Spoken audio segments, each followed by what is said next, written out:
న్యాయం చేసిన సందర్భం నుండి ఈ రోజు మేమందరం బెయిల్ మీద బయటకు వచ్చిన తర్వాత అల్లు అర్జున్ పేరుతో అనేక మంది దాదాపు రోజు ఒక 10ల సంఖ్యలో 1000 సంఖ్యలతో ఫోన్ చేసి మా అల్లు అర్జున్ ని మీరు ఏ విధంగా మీరు దాడి చేస్తారు, మీరు ఎందుకు మాట్లాడతారు మా అల్లు అర్జున్ గురించి అని అనేక మంది ఫోన్లు చేస్తున్నారు. ఎందుకంటే మీడియాకు చెప్పలేని పదజాలంతో దూషిస్తున్నారు.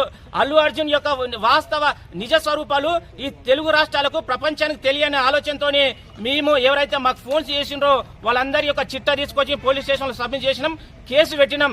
అల్లు అర్జున్ గారు మీరు ఇప్పటికైనా ఆలోచన చేయండి. మీరు పెద్ద గొప్పలు గారు. ఒక బిడ్డకు న్యాయం చేయలేని సందర్భం నుండి మేము ఉస్మానియా విద్యార్థులుగా మేము వచ్చి మేము న్యాయం చేయించినాము. నీవు కక్ష సాధింపు చర్యలు తీసుకుంటున్నావు. నీవెన్ని కక్షలు పెట్టినా, ఎలాంటి మందితో ఎన్ని రకాలుగా తిట్టించినా ఖచ్చితంగా నీ మీద పోరాటం చేస్తాం. బిడ్డ ఒకసారి ఆలోచన చేయి. మేము 15 మంది వస్తే నీ పరిస్థితి ఘోరంగా ఉంది. ఉస్మానియా యూనివర్సిటీ తెలంగాణ కాకతీయ ఈ తెలంగాణలో ఉండే 30 లక్షల మంది విద్యార్థులు నీ ఇంటి మీద వస్తే తట్టుకోలేని పరిస్థితి.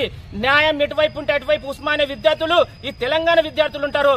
మేము ఏ రాజకీయ పక్షం కాదు, విద్యార్థుల పక్షం, ఈ తెలంగాణ సమాజం పక్షం. ఈ తెలంగాణ సమాజంలో ఎక్కడ అన్యాయం జరిగినా విద్యార్థి నాయకులుగా మేము ముందుంటాము. ఇప్పటికైనా నీ కొవ్వును తగ్గించుకో. నీ అభిమానుల పేరుతో ఎవరైతే ఎక్స్ట్రాల్ చేస్తున్నారో వాళ్లకు నీవు సర్ది చెప్పుకో. లేని పక్షంలో ఇది అగ్నిగుండమై దేశవ్యాప్తంగా వ్యాప్తి చెందుతాయి. నేను ఎక్కడ పోయినా వెంటాడే ఒక భూతంలో వెంటాడతాము. ఉస్మానియా విద్యార్థులుగా ఇప్పటికైనా రిక్వెస్ట్ చేస్తున్నాము, నీ అహంకారాన్ని తగ్గించుకో. లేని పక్షంలో ఇంతకు 10 చూడాల్సిన పరిస్థితి భవిష్యత్తులో ఉందని హెచ్చరిస్తున్నాం.